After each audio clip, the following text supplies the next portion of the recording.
buy a video game system today, odds are you'll find a wireless controller in the box. For over 2 hardware generations, we've enjoyed easy, responsive, and reliable wireless control of game consoles and PCs. Before large-screen TVs were widely available, many console gamers played on smaller screens, usually a tube TV between 20 and 34 inches. Wireless controllers were uncommon back then, and playing with wired controllers wasn't especially annoying. I remember sitting around 6 feet away from the TV, whether at home or with friends. That was manageable for the cable length provided by first-party controllers, and usually enough distance to avoid discomfort from sitting too close to the screen. As TVs with larger screens and higher resolutions became increasingly common, console manufacturers began to move away from treating wired controllers as the default for their systems. Wireless controllers, aside from just being convenient, allowed players to sit farther from the TV and prevented tangled or even damaged controller cables, especially when multiple players were involved. Not that developers are particularly concerned about local multiplayer these days.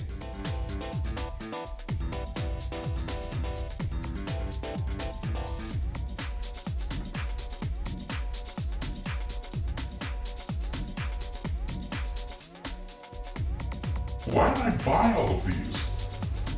Before the 7th generation of consoles, though, there were wireless controllers available for various systems. Most people will probably think of the GameCube's Wavebird controllers as a common upgrade, and if you had an Xbox or PlayStation 2 back then, you had various third-party options from Logitech, Pelican, and others. I remember snubbing these as a kid. I was still playing on a 26-inch CRT, and would much rather have gotten a game as a present than a controller, which I already had. Since I had a GameCube, getting a Wavebird controller would also mean losing rumble support. My parents, out of concern for my eyesight, insisted on getting me one for the winter holidays one year, and I was instantly hooked. It turns out, being able to sit on the couch while playing Metroid Prime was a pretty sweet deal. While third parties dabbled in wireless controllers before this time, it was rare that you saw a console manufacturer themselves offer anything similar. That was, unless you were a Sega kid in the 90s. Hyped up on the success of the MegaDrive, or Genesis in the US in 1988, Sega was willing to try all sorts of innovative and sometimes crazy ideas to keep gamers hooked on their hardware.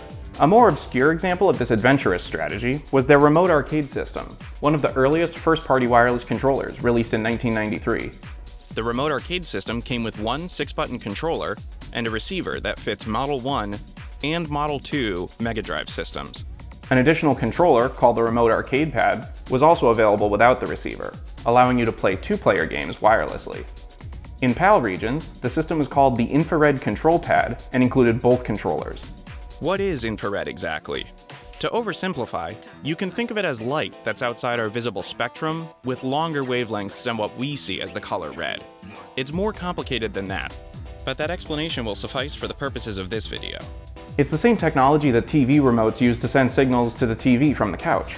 So, why would Sega choose to use infrared communications for these controllers instead of something like radio control? After all, RC toys and walkie-talkies were pretty common by then. And RC wireless controllers for the Atari 2600 could be found as far back as the early 80s.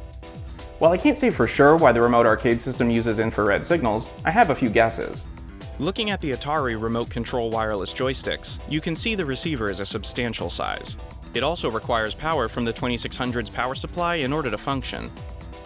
That means you need a connection from the wall power to the receiver, then 3 more connections from the receiver to the console, 1 for each controller, and 1 more for power from the receiver to the 2600. Not exactly Sega CD32X levels of complexity, but cumbersome nonetheless. The wireless controllers are also significantly larger than the originals. Browsing through the Atari Age forums, users mention the immense size of the controllers, their tendency to burn through 9-volt batteries quickly, and their susceptibility to interference. Atari Age magazine's November '83, February '84 issue advertises them at a price of nearly $70 US.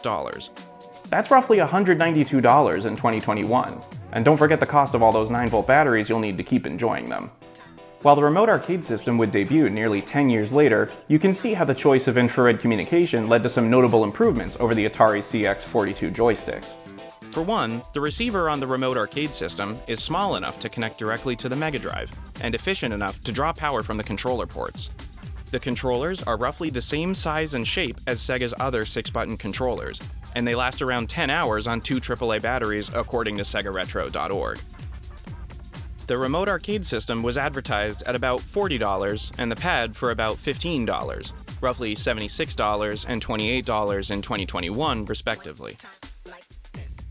The infrared connection can handle up to 10 arbitrary inputs from 2 controllers with low latency and has a low chance of interference from other sources.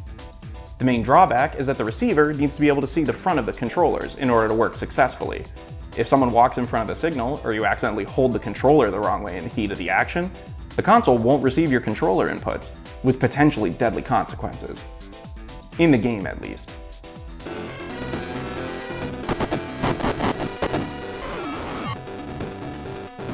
The Remote Arcade System controllers have a comparable layout to the standard 6-button control pad, with a few minor differences. The start button has been moved up above the face buttons, similar to where it was on the original control pad, and there's a player selection switch facing the user. The controllers don't have a power switch. Instead, they simply transmit the controls being pressed at any given time and are otherwise off. In a nice bit of design, this glossy section at the top of the wired 6-button control pad is retained in the Remote Arcade System controllers in order to disguise the signal emitter. The receiver features this easy-to-miss switch labeled 1P on the side. I wish I had access to a scan of the original manual, because as far as I can tell, it disables input from the controller assigned to player 2 and disconnects the port from the MegaDrive. Different games seem to treat this differently though. In Streets of Rage 2, the switch will prevent you from selecting the 2-player mode, but the player 2 controller can still send directional inputs to the console. In Columns and Golden Axe, the player 2 controller does nothing. In Mortal Kombat 2 on 32X, all signals from either controller behave as if they're coming from player 1. I assume this is helpful when playing multiplayer games where players share a controller and pass it around between turns, or for preventing someone from hiding with the other controller and messing with your game. I instead associate it with the panic and fear it caused me and my partner when she gifted the system to me on my birthday. Oh, Kayla, you are such a thoughtful and caring partner. I can't believe these wonderful controllers you got me for my Sega CD32X console. And in such excellent condition, too. I can't wait to play some Mortal Kombat 2 32X with you. Only the best for you, my dear. I've been given assurance that this system is in top working order. Shall we play together, dear? Simply press start and we can continue to the character selection screen. Sub-Zero wins. Well, that's strange. Are you switched to player 2, sweetest? I certainly am, darling. Look. How could this be? It seems this errant behavior is caused not by our error, but by a malfunction. I'm leaving you for someone who collects real hardware, like Nintendo. How could you say such a thing? I'll make it right, I swear.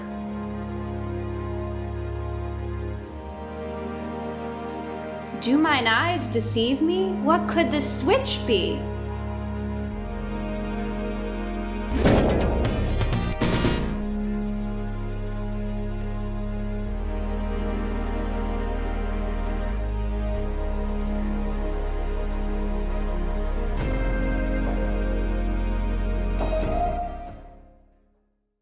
How do the controllers perform in person, especially when we have plenty of other wireless controllers to compare them to today? Kayla and I are going to give them a try and let you know. Our gameplay here has been captured from the setup on screen now. If you aren't familiar with what all this means, don't worry, I'm just including the info for preservation purposes.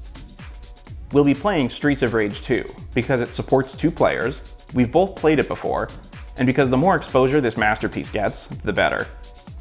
It'll also be easy to notice any input lag or dropped inputs compared to some other genres of games. There are going to be some arcade machines and trash bins on the right if you want to smash them for health. The health is either apples or chicken. So like there's an apple over here. When we get a little closer, you can get some health back. Okay. You just walk on top of it and press B.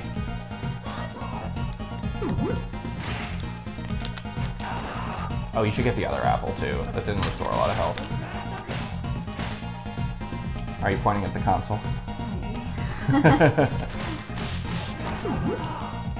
I didn't think it would be as much of an issue from this far away. Like last time I played this, I was maybe like 5 feet away, remember, in the old room? Yeah. And it wasn't much of an issue. I actually thought distance would be a better thing, but maybe not.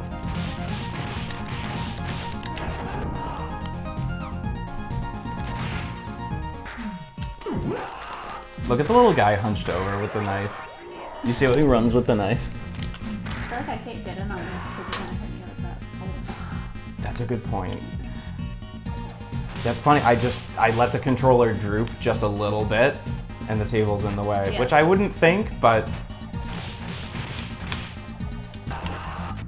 So don't, even if you think you might have an opening, you don't have an opening unless he's already stun locked or like in the middle of an animation.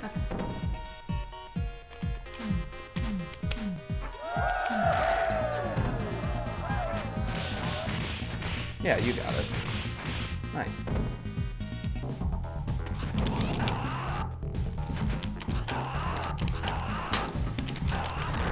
I keep jump kicking way too early.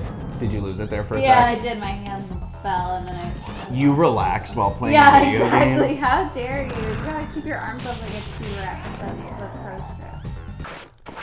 Oh no. Oh my gosh, I What forgot is all about that? Zamza. He's a knockoff Blanca from Street Fighter. Probably not officially, but that's okay. I don't think he'd appreciate that. This guy stinks. All of his moves have... I don't know what just happened, but I lost a lot of my inputs there for a second. This game's really hard. Yes. Like this. This isn't even the end of the level. Oh, I lost it for a second.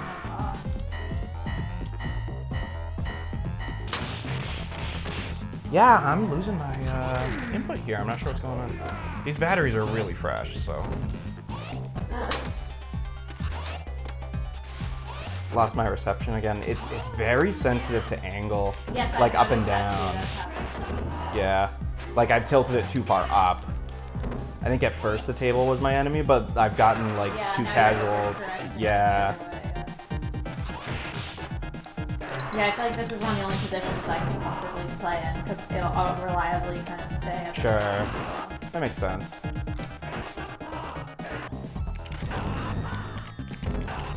Managing two of these bosses at once is so brutal. I think that's it for me too. I'll be because that's how I feel.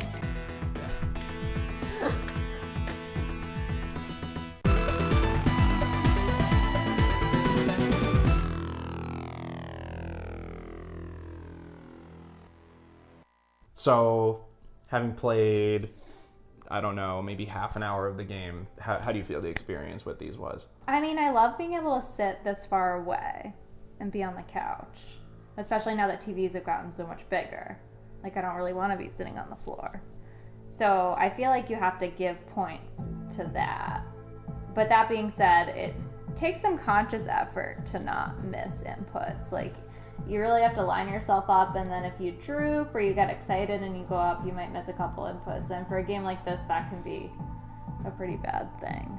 Yeah, and I'm trying to think of if there's a type of game where it wouldn't matter as much. Maybe like puzzle games. Like I can see playing like multiplayer columns with this and like it would be fine. Yeah. I mean, columns gets pretty fast, but I also don't think it would be as disastrous as this. Yeah. Maybe a racing game, although I assume like losing the gas pedal mid-race. Yeah, it depends or, like, on what. Yeah, that's true. I guess if Yeah. you're in a turn, it could be really bad. Yeah. I agree with you. It works really well for what it is, and I like that the controllers don't weigh a lot Yeah. and they don't have like an antenna sticking out of them. They feel like a regular controller. They feel very modern. Yeah, cables for the Genesis controllers can be on the thick side too. They are pretty long. Like I think if we scooched the Genesis out a couple feet, we might actually get the controllers to reach here. But they're significantly thicker than even like a USB Yeah. cable would be today.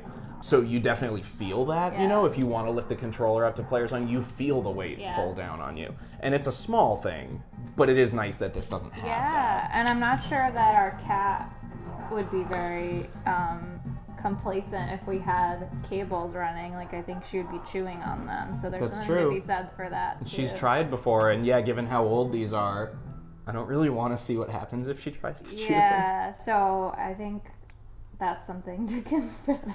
Yeah.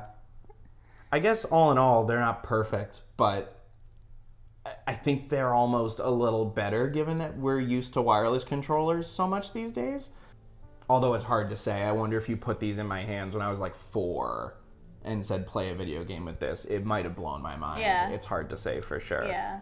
But they work really well. The batteries don't drain right away. They're convenient, and Yeah, barring the reception. I think if you had a perfect angle of the console to the player, you could mitigate some of that. You're right. I think I used to have this sitting on top of the tube TV back when we still had that. And that worked really well from, say, 6 feet away because the receiver was a few inches above the screen. Yeah. I think if you have this in your entertainment cabinet, even like right below the TV, you're probably golden. To sum our experience up, these controllers work surprisingly well given their age and the technology in use. In our testing, we were able to get a range of up to 20 feet, assuming a clear line of sight. GamePro's January 1994 issue claims up to 15 feet of range, and I wouldn't recommend pushing too far beyond that. You definitely have to get used to keeping the controllers pointed at the console, which could be irritating if you have it placed far off to the side of your TV. But some quick tests on angle of transmission suggest that the system is much more tolerant of changes in yaw in the controllers than in pitch. Drawbacks aside, the system's responsiveness is excellent, and the battery life isn't far from what you would expect from a modern wireless controller.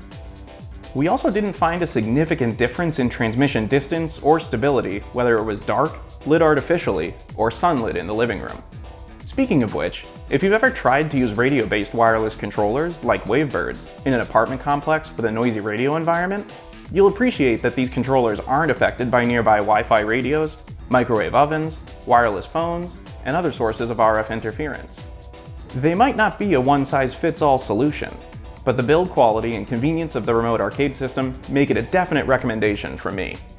That is, if you can find them. They aren't especially common in the US, so don't hesitate to pick them up if you find these at your local game store or flea market and you're interested.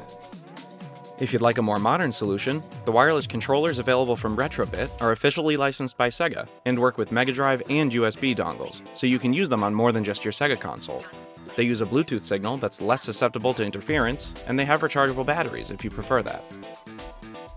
I don't have a set myself, but they're very well reviewed online. I'll be sticking with the originals though. Thanks for watching my first video. If you enjoyed it, please be sure to leave a thumbs up and consider subscribing to my channel to stay up to date on my upcoming content.